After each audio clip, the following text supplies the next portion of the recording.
세상에서 가장 예쁜 꽃이 무슨 꽃이겠습니까? 물론 꽃이란 꽃은 다 예쁘고 또 향기롭지요. 그래서 사람들은 꽃만 보면 사진을 찍고 향기도 맡고 그렇게 합니다. 그러나 그 모든 꽃보다 더 예쁘고 사랑스러운 꽃은 바로 젖먹이 어린아이가 방긋 웃는 그 얼굴꽃 아니겠습니까? 하루 종일 피곤하게 일하고 돌아와도 어린아이가 방긋방긋 웃는 웃음을 보면 피곤이 다 풀리고 부모의 마음이 그런 것입니다. 그러나 그렇게 방긋방긋 웃는 어린아이도 마냥 자라지 않고 어린아이 수준에 머물러 있다면 그야말로 큰 걱정이 되겠지요. 때가 되면 걷고 뛰면서 넘어지면서 그렇게 자라나야 되는데 그렇지 못한다면 큰일 아니겠습니까? 오늘 본문이 바로 그런 내용입니다. 복음의 말씀을 듣고 믿음 생활에 들어섰으면 믿음이 날마다 성장해서 하나님께 기쁨을 드리고 세상에서 하나님의 빛을, 그리스도의 빛을 밝혀야 하는데 그렇지 못한 것이 히브리인들, 즉 본서신을 받아보는 유대인들이었습니다. 오늘 본문을 보시면서 왜 예수를 믿어야 하는지, 그 다섯 번째로 우리의 믿음이 어린아이 믿음에 머물러 있지 않는지 한번 반성해보고 장성한 믿음의 용사가 되어야 할 줄 믿습니다. 그러면 왜 예수를 믿어야 하느냐? 다섯 번째로, 첫 번째는 예수님께서 우리 죄를 위해서 제사 드리는 대제사장이기 때문에 믿어야 됩니다. 본문 말씀 히브리서 5장 1절에서 4절까지 말씀 보시면 대제사장의 자격에 대해서 기록되어 있습니다. 대제사장이 되려면 먼저 이스라엘 백성 가운데 레위 지파여야 하고 아론의 후손이어야 됩니다. 그리고 대제사장이 될 사람은 죄인과 자신을 동일시하는 동정심이 있어야 되고 사랑이 있어야 됩니다.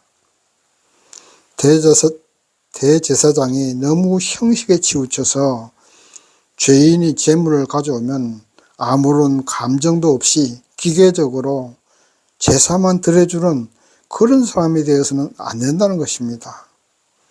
죄인이 제물을 가지고 오면 대제사장은 자신의 죄를 위해서 제사 드리는 것처럼 죄인과 자신을 동일시하는 감정이입이 있어야 됩니다.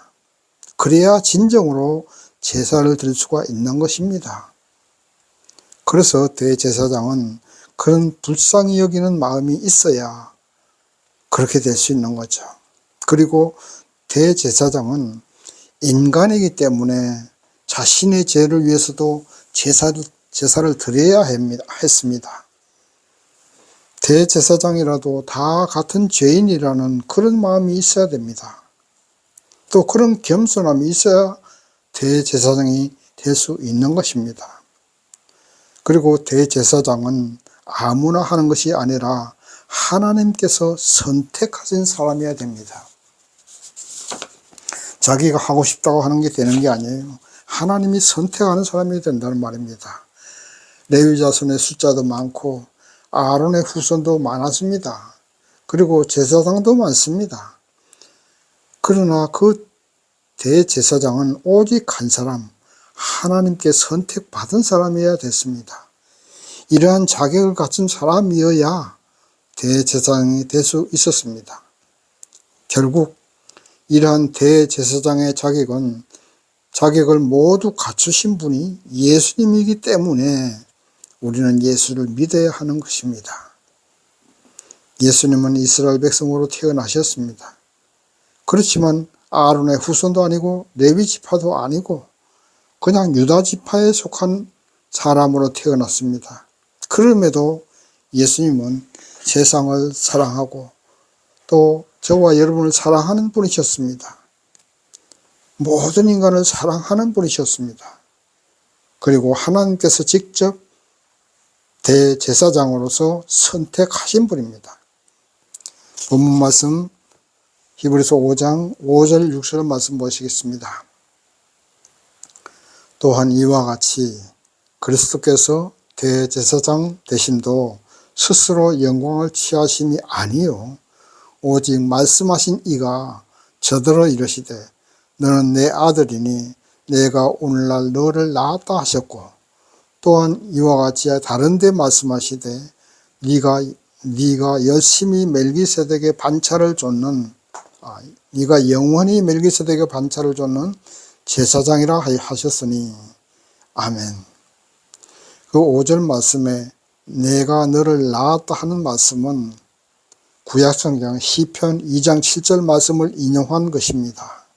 그리고 6절 말씀 멜기세덱의 반차를 좇는 제사장이라는 말씀은 구약성경 시편 110편 4절 말씀을 인용한 말씀입니다. 그러니까 이 히브리서를 기록한 기자는 구약성경을 너무나 잘 아는 히브리인들에게 예수님이 대제사장 되신 것은 바로 이렇게 구약성경에 예언된 그대로 예수님이 대제사장 되셨다 이런 말씀입니다. 구약시대는 왕이 후계자를 세울 때는 모든 신하와 백성들을 모아놓고 왕이 그 후계자에게 너는 내 아들이니 오늘날 내가 너를 낳았다 이렇게 선포함으로 왕의 후계자로 선포하는 형식을 취했습니다. 그리고 멜기세덱의 반차를 좇는다는 말씀은 아론의 후손이어야 대제사장이 될 수 있었지만 예수님은 유다지파입니다. 그럼에도 하나님께서 선택하셔서 멜기세덱의 순서, 반차라는 말씀은 순서라는 말씀입니다. 멜기세덱의 뒤를 이어서 제사장이 되었다는 말입니다. 그렇다면 멜기세덱은 또 어떤 사람입니까? 멜기세덱은 아브라함 시대의 살렘 왕이었습니다. 이때는 이스라엘에게 12지파가 형성되기 전에 아주 오래전 일이었습니다. 그런 살렘 왕으로서 시작도 없고 끝도 없고 영원한 제사장이라고 했습니다. 그러므로 예수님이 대제사장 되신 것은 그 멜기세덱처럼 하나님께 선택받고 하나님께 의해 세워진 대제사장이라는 말씀입니다. 아론의 후손도 아니지만 하나님이 선택하셨다는 말입니다. 자, 정리해서 말씀드린다면 예수님은 아론의 후손으로 제사장이 된 것이 아니라 시작도 없고 후손도 없고 영원한 제사장이던 멜기세덱처럼 하나님께 선택받은 하나님의 후계자요 하나님의 아들로서 모든 사람들을 사랑해서 자신의 육신을 희생제물로 드릴 만큼 사랑이 있으신 분이고 하나님은 그런 사랑 있는 예수를 하나님의 후계자로 제사장으로 삼으신 분이라는 말씀입니다. 그러므로 우리는 예수를 믿어야 합니다. 예수님을 믿어야 할 이유가 하나님이 제사장으로 선택하셨기 때문에 우리는 예수님의 제사장 되심을 의심하지 말아야 됩니다. 예수님이 하나님과 동등 되시고 멜기세덱의 뒤를 이어서 제사장이 되신 것도 의심하지 말고 믿어야 됩니다. 예수를 믿음에 믿을 때 하나님은 우리 죄를 용서해 주시고 하나님의 자녀 삼아 주십니다. 율법을 지켜서 구원받고자 하는 그런 것으로는 영원한 구원을 받을 수 없습니다. 제사 드려서 용서받아도 돌아오시면 또다시 범죄하는 연약한 인간입니다. 오늘날도 인간의 노력으로 구원받으려고 우상을 섬기고 고행을 하고 명상을 하고 그렇게 해도 그때 잠시는 평안과 행복 그리고 구원받는 것 같지만 돌아서면 또다시 죄를 지을 수밖에 없고 돌아서면 또다시 마음속에 불안과 근심이 찾아옵니다. 그러므로 진정한 구원이 없습니다. 그러나 예수를 믿으면 예수께서 대제사장으로 십자가에서 피 흘려 우리를 위해 제사 드렸으니 우리는 영원한 용서와 구원을 받게 되었습니다. 그러므로 예수를 믿고 그 예수님께 감사하며 예배드리며 왕같은 제사장으로서 세상을 살아갈 수 있습니다. 그러니 우리는 예수를 믿어야지요. 이렇게 좋은 예수님이 계시는데 왜 율법으로 구원받고자 하고 왜 우상으로 구원받고자 합니까? 아무리 노력해도 인간의 노력으로는 구원이 없는데 무엇 때문에 헛고생하느냐 말입니다. 예수를 믿고 단번에 구원받아야 합니다. 그리고 우리는 예수께서 피 흘려 사신 예수님의 자녀입니다. 하나님의 아들답게 하나님의 권세와 하나님의 능력과 하나님의 영광의 모습으로 당당하게 살아야 되고 이웃에게 복음 전해서 그들과 함께 하늘의 복을 나누어 주면서 그렇게 살아야 됩니다. 예수께서 사탄을 이기신 것처럼 사탄을 이기고 세상도 이기고 하나님의 권세와 예수님의 피의 권세로 날마다 승리하는 삶을 살아가야 됩니다. 그리고 예수님처럼 사랑이 있어야 합니다. 예수님은 하나님을 향한 사랑이 있었고 세상을 향하고 인간을 사랑하는 그런 사랑이 있었기 때문에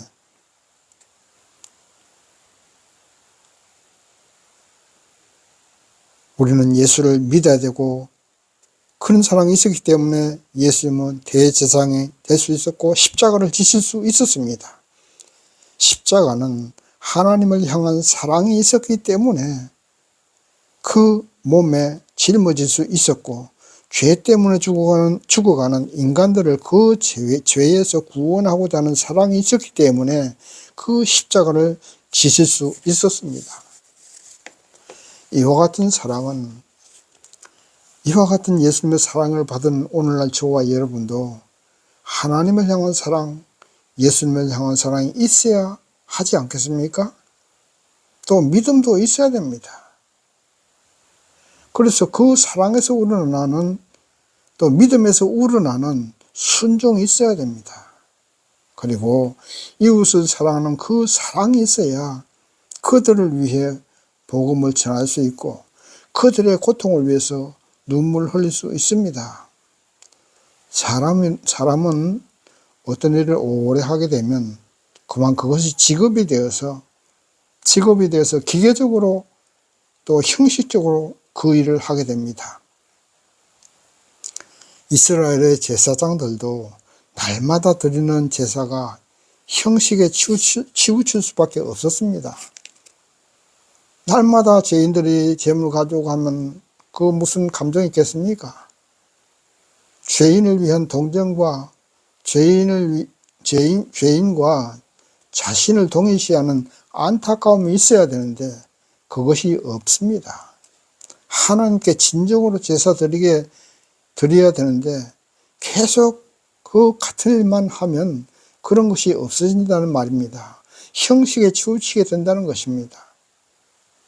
오늘날 우리도 예수를 믿고 구원받았지만 처음 예수를 믿고 은혜 받고 구원받았을 때의 그 감정을 잊어버리고 형식에 치우쳐서 예배를 드리고 있지는 않는지, 형식에 치우쳐서 감사도 없고 은혜도 없는 그런 삶을 살고 있지는 않는지 한번 반성해 보아야 됩니다.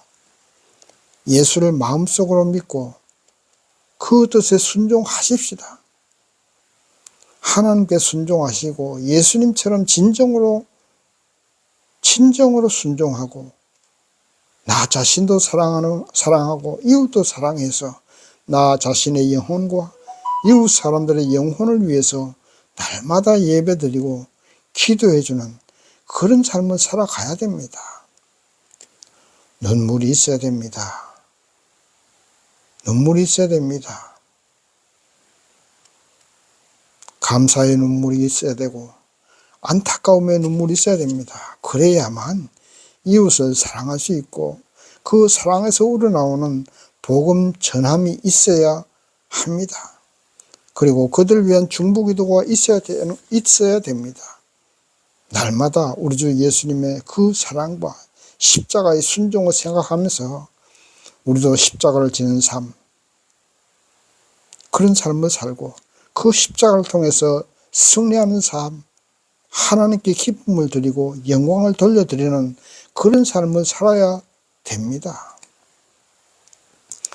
히브리인들, 다시 말씀드리면 이스라엘 백성들처럼 세상적인 영광과 세상 속에서 인간의 노력과 힘으로 구원을 받고자 하는 그런 어리석음을 버리고 온전히 우리 주 예수님께 의지하고 그 예수님께 감사하고 사랑에서 우러나오는 순종을 함으로써 구원받는 사람이 되시고 이웃들과도 함께 예배드리고 함께 복을 받는 복의 근원 되시는 우리가 되어야 할 줄 믿습니다.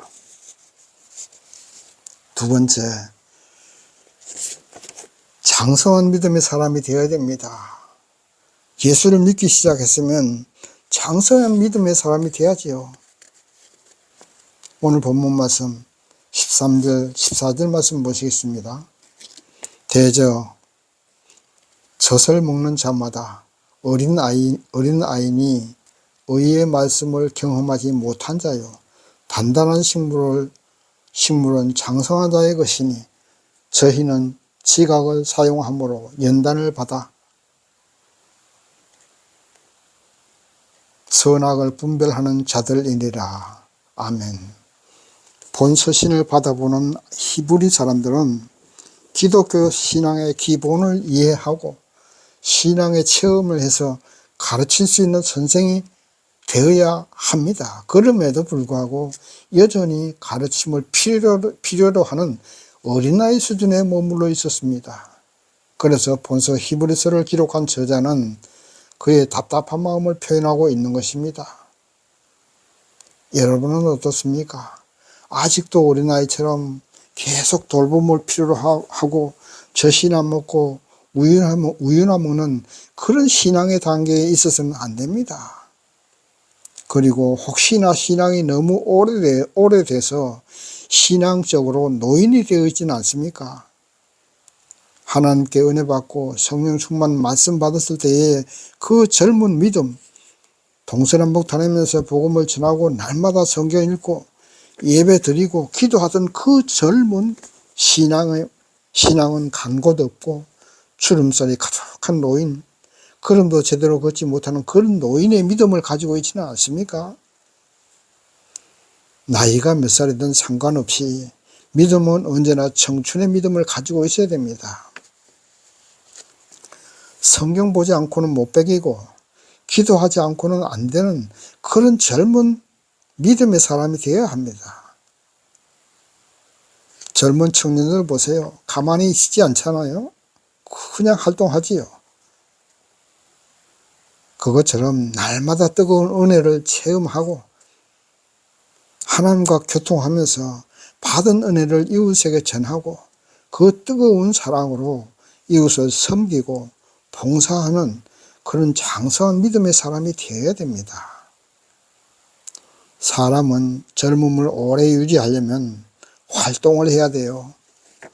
좀 더 자자, 좀 더 눕자 하면 금방 늙어버리고 육신도 병이 걸립니다.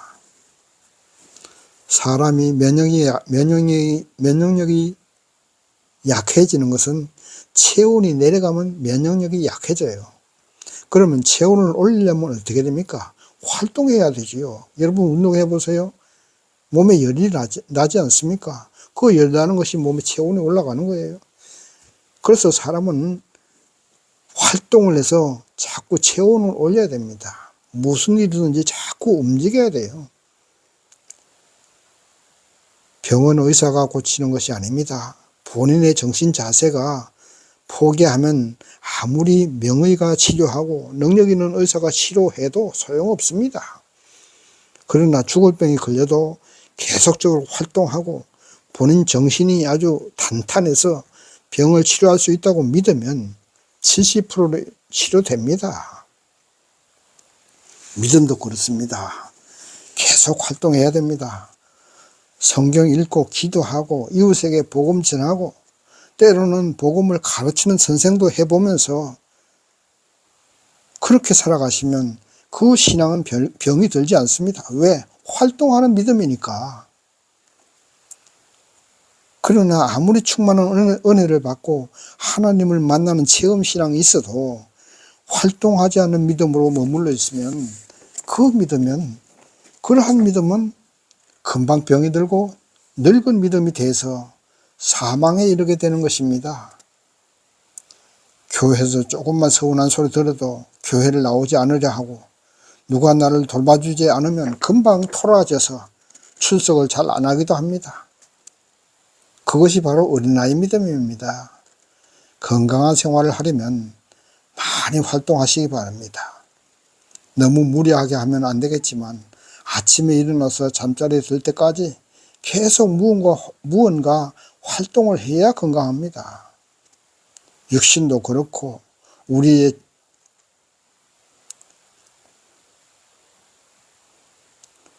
육신도 그렇고 우리의 신앙도 계속 움직여 주어야 됩니다.